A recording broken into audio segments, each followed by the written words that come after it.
Bem-vindos ao Debate. Esse é o nosso espaço dedicado, sabe, a trazer múltiplas perspectivas e um discurso mais rigoroso sobre ideias fundamentais. Olá! E hoje nós vamos explorar uma imagem que, eu acho bem curiosa. Com certeza, você já parou para pensar que o primeiro quadro negro de uma criança pode não ser feito de ardósia verde ou vidro? Pois é, pode ser simplesmente o chão de terra do seu próprio quintal. Exatamente. E o primeiro giz, muitas vezes, é só um graveto que a criança encontra ali sob as árvores. Uhum. É uma imagem muito forte, porque mostra que antes mesmo de sabermos o que é uma vogal ou, sabe, uma consoante, nós já estamos decifrando o nosso ambiente de forma ativa. Nossa, sim. Nós lemos o farfalhar das folhas anunciando a chuva, a gente lê as sombras projetadas pela luz precária de um lampião na rua. É a constatação fascinante de que a decodificação da vida antecede, e muito, a decodificação do alfabeto. Quer dizer, nós lemos as texturas e os medos sociais antes de lermos as letras formais num papel. E é bem a partir dessa premissa que nós vamos mergulhar hoje na obra A Importância do Ato de Ler, do Paulo Freire. O nosso foco vai ser nas reflexões dele sobre a alfabetização de adultos. Certo, e também a criação das bibliotecas populares, né? Isso, e, crucialmente, a experiência educacional que ele conduziu na recém-independente nação de São Tomé e Príncipe. O país estava saindo de séculos de domínio colonial português com um legado terrível de analfabetismo. O novo governo precisava reconstruir a nação praticamente do zero. E a alfabetização era a base de todo esse projeto. O que nos leva direto à nossa questão central de hoje. A alfabetização de adultos deve ser, assim, estruturada fundamentalmente como um ato explícito de mobilização política e transformação social? Ou será que o domínio rigoroso e técnico da linguagem escrita tem uma primazia, uma disciplina intelectual própria, sabe? Que corre o risco de ser ofuscada quando a gente atrela isso diretamente a uma agenda governamental de reconstrução. Bom, eu vou defender aqui a premissa de que a leitura da palavra é absolutamente indissociável da leitura do mundo, tornando a alfabetização um ato intrinsecamente político e emancipatório. E eu vou argumentar que, embora o contexto social seja vital, a complexidade técnica e a disciplina exigidas pela linguagem escrita têm um valor estrutural próprio. E esse valor não deve ser reduzido à utilidade política imediata. Para começar, eu recorro ao núcleo do argumento do material, que é a ideia de que a educação neutra é um mito completo. Historicamente, a alfabetização usava aquela memorização mecânica, sabe? O famoso ba, be, bi, bobu. Ou frases do tipo, a babá bebeu a água. Exato. E o problema dessa abordagem não é só que ela é chata. O problema é que ela desvincula a palavra do significado real na vida do trabalhador. Mantém o cara passivo. Entendo o seu ponto. O material ilustra muito bem que aprender a ler só ganha um sentido profundo quando as palavras geradoras surgem, sei lá, da enxada, da roça, da colheita do cacau. O ato de ler e escrever se torna a própria ferramenta intelectual da reconstrução de um país livre. Olha, eu abordo isso de uma maneira um pouco diferente.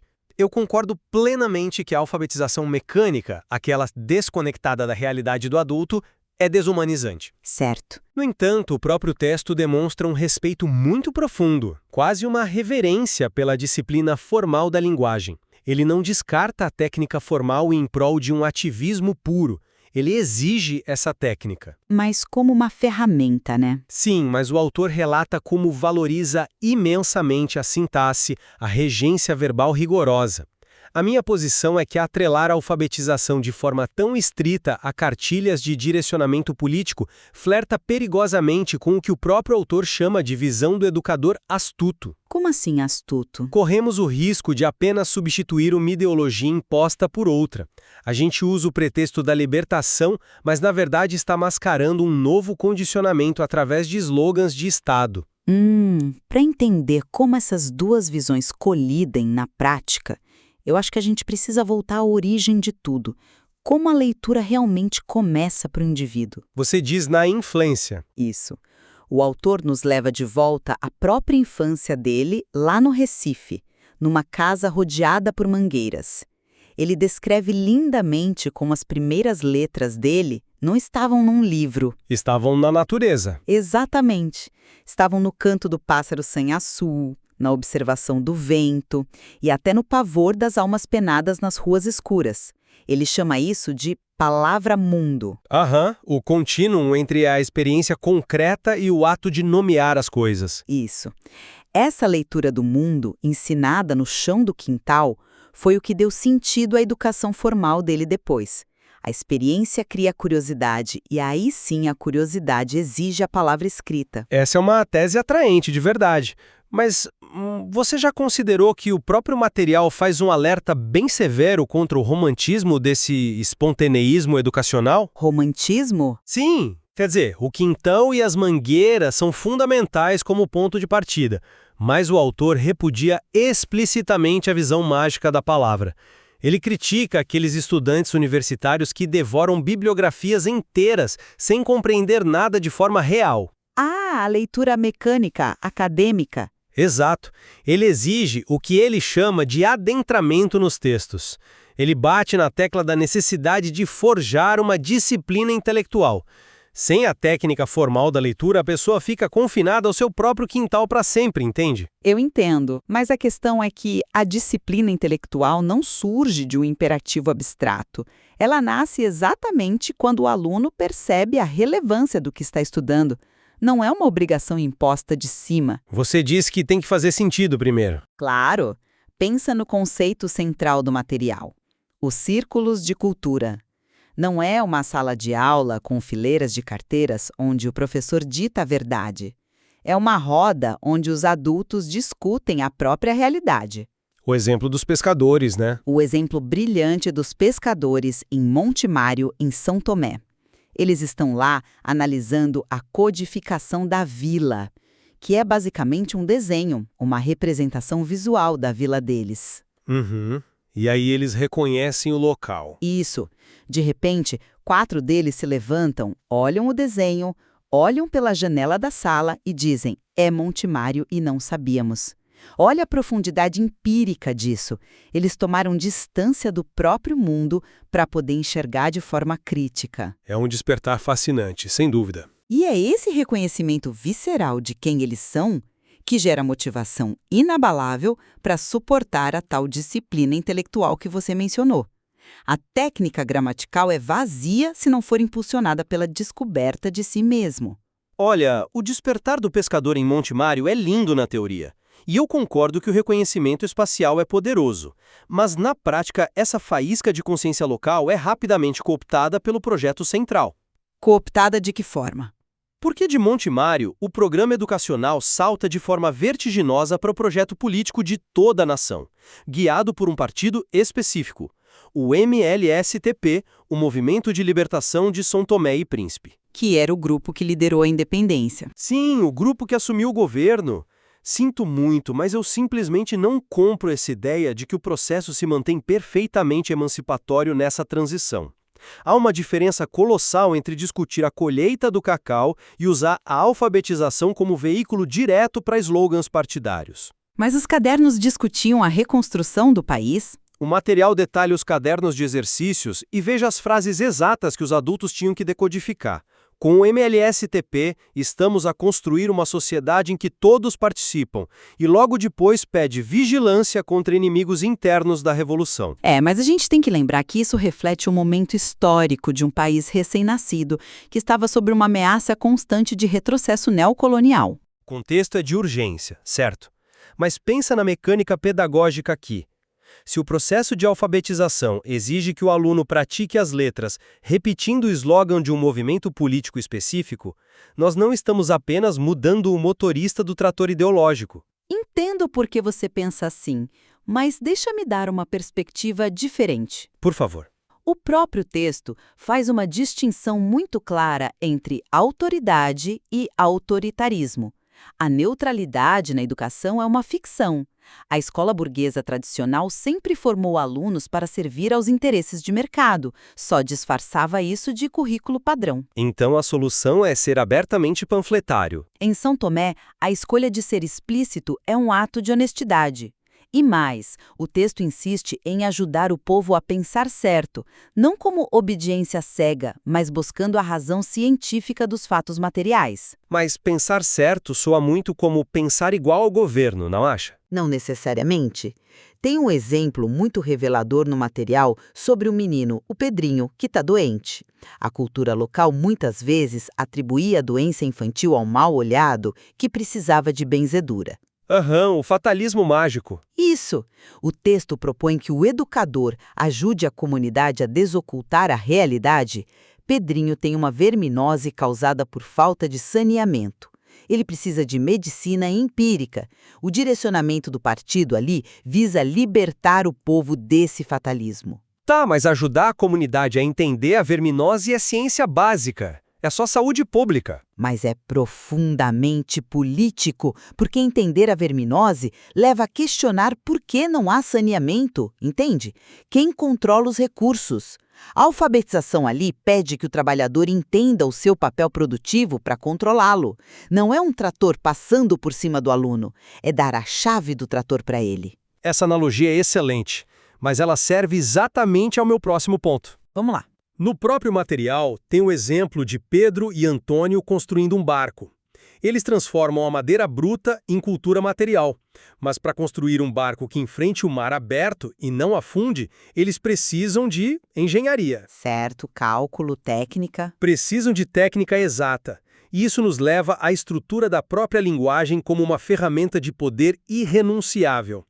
Você já notou a energia descomunal que o autor gasta nas etapas avançadas dos cadernos, dissecando regras gramaticais bem pesadas? Confesso que fiquei um pouco intrigada com essa parte. Pois é. Tem uma seção inteira sobre pronomes relativos, ensinando cujo, cuja, a qual. Isso não parece uma ruptura com a ideia fluida do quintal lá de Recife? Pareceu, mas acho que há uma explicação. Na minha visão, não é ruptura. É a consumação prática de tudo que estamos debatendo. O material detalha o uso de orações intercaladas complexas. Por quê?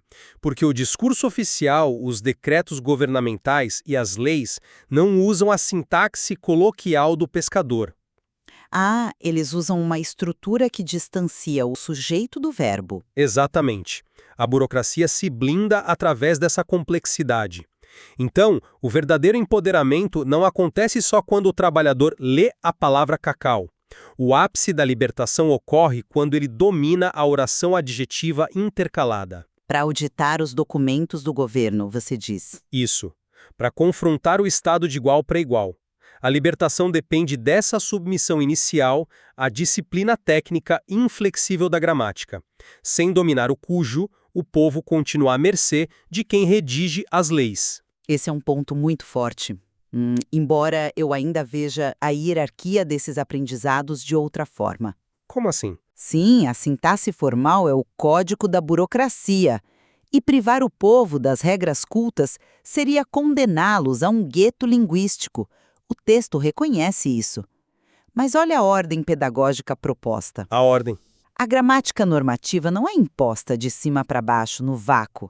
Ela só aparece depois que os alfabetizandos adquirem confiança. No caderno Praticar para Aprender, a instrução é: escreva igual a como fala. Mas logo em seguida vem a correção formal. Mas a prova de que a estrutura serve ao povo é o projeto fantástico das bibliotecas populares.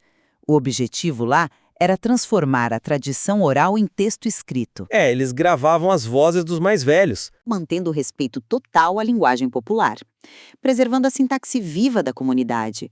A escrita formal é instrumentalizada para legitimar a identidade do povo, e não o contrário. É um projeto muito bonito de registro histórico. Contudo, essa transição da oralidade pura para o texto expõe uma tensão que o material não esconde. Qual tensão? Enquanto a biblioteca celebra a cultura oral, o educador está lá intervindo. Na página 53 do caderno, o professor precisa pausar a narrativa orgânica para ditar. Atenção! Todas as vezes que a palavra que puder ser substituída por o qual, ela é pronome relativo. Mas isso, de novo, é dar ao povo o domínio das engrenagens? Sim, mas demonstra que o romantismo de só escrever como se fala tem um limite prático. A transição para a consciência crítica exige a formalização. O fascínio pelos debates sobre a reconstrução nacional não deve ofuscar o fato de que a libertação cobra um pedágio. O esforço técnico. Exato. O esforço altamente disciplinado de dominar a arquitetura da língua padrão.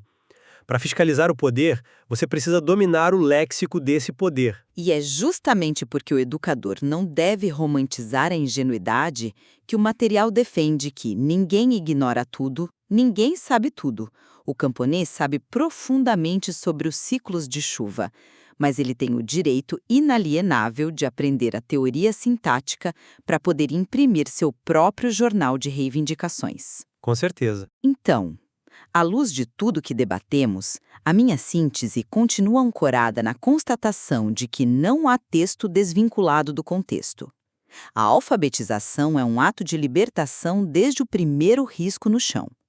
A identificação da própria realidade social é o oxigênio que mantém viva a educação. Sem essa leitura de mundo, o ensino da gramática volta a ser só aquela alienação burocrática de sempre. E a minha síntese destaca que, embora esse oxigênio do contexto seja indispensável para iniciar o aprendizado, o edifício social não se sustenta só com entusiasmo político. O material nos apresenta um professor muito exigente, focado no domínio formal. A verdadeira emancipação exige que o aluno consiga navegar o abismo entre a linguagem afetiva do quintal e a linguagem fria e codificada da administração pública. É o rigor da disciplina intelectual que dá durabilidade à conquista revolucionária. O que fica bem claro na nossa discussão é que, mesmo com essas tensões metodológicas, há um consenso inquebrável no material. A educação, vista como uma mera transferência mecânica de informações, desumaniza o indivíduo. Totalmente de acordo. E o processo autêntico de reescrever a realidade está imerso em contradições produtivas, né? O pêndulo oscila entre a fluidez da identidade popular e a rigidez da gramática, entre o indivíduo e o Estado. E esse nosso confronto respeitoso hoje deixa o terreno aberto para que quem nos ouve continue explorando a mecânica dessa balança. Com certeza. No fim das contas, a enorme jornada da emancipação humana frequentemente começa com a ação mais singela imaginável, o que nos deixa uma reflexão final. Ao olhar para o chão de terra do seu próprio quintal, quais verdades o seu mundo particular está esperando que você aprenda a escrever?